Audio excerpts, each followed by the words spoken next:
तू त्याला नाटकाला न्यायचे होतेस या वाक्यात कोणत्या दोन प्रयोगाचा संकर झाला आहे? म्हणजे हा कोणता संकर प्रयोग आहे, मिश्र प्रयोग आहे हे आपल्याला ओळखायचं आहे मित्रांनो.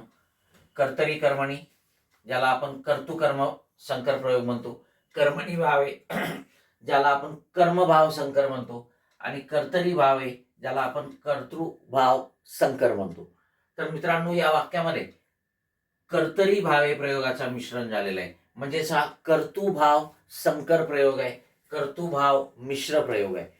आता बघूया आपण या वाक्यामध्ये कर्तरी आणि भावे प्रयोगाची कोणती लक्षणं आहेत.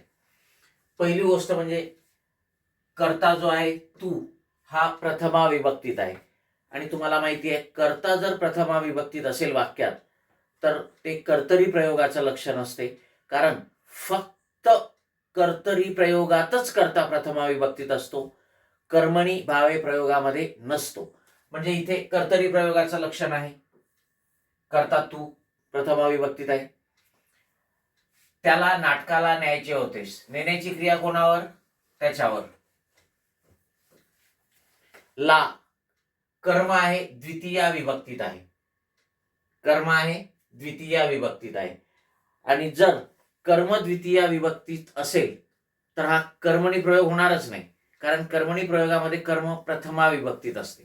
ठीक आहे. आणि होतेस, होतास, होतीस, होतेस क्रियापद तृतीय पुरुषी एकवचनी नपुंसक लिंगी आहे, म्हणजेच ही भावे प्रयोगाचं लक्षण आहे. कर्ता द्वितीय, कर्म द्वितीय विभक्तीत असणे आणि क्रियापद तृतीय पुरुषी एकवचनी नपुंसक लिंगी असणे, आणि कर्ता तर प्रथमा विभक्तीत आहे, कर्तरीचं लक्षण आहे. आणि म्हणून हा कर्तृभाव संकर म्हणजेच कर्तरी आणि भावे प्रयोगाची लक्षणं छटा तुम्हाला या वाक्यात बघायला मिळतात. आणि म्हणून या प्रयोगामध्ये कोणत्या दोन प्रयोगाचा संकर झाला आहे? तर कर्तरी आणि भावे. मग त्याला आपण नेहमी कर्तृभाव संकर प्रयोग असं म्हणत असतो. ओके या